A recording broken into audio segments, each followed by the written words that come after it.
2024, the rematch between President Biden and former President Trump has been set for weeks, right? But today, voters in Connecticut still had to have their say. And NBC News projects both candidates won their respective primaries in our state. NBC Connecticut's Matt Austin is live in New Britain tonight with reaction. Matt?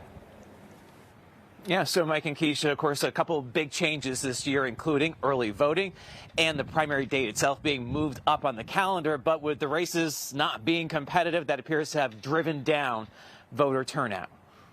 Voters in New Britain turning out to choose who they'd like to see in the presidential race. I don't see it as a privilege or a right. I see it as a duty to come out and vote every year, every time there's an election. But President Biden has already clinched the Democratic nomination, and former President Trump has done so on the Republican side. Whether it's a primary that basically has already been decided, or an election like we're going to have in November choosing a president, it's important to exercise that right to vote. This year, Connecticut's presidential preference primary was moved up to the first Tuesday of April. Yeah, we're going about a month earlier than we have in the past. And I think in a more normal election, it certainly does give the people of the state a little bit more of an opportunity to sort of shape the outcome. This was the first election to feature 4 days of early voting. Early voting, a historic first for Connecticut.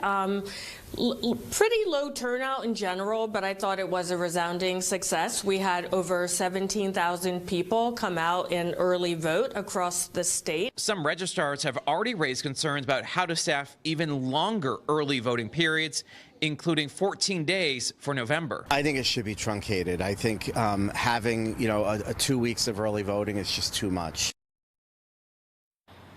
And tomorrow, registrars from across the state are planning to meet to talk about how early voting went. Tweaks could be considered by lawmakers, but the Secretary of the State says the number of days probably is not going to change. We're live tonight in New Britain. Matt Austin, NBC Connecticut News.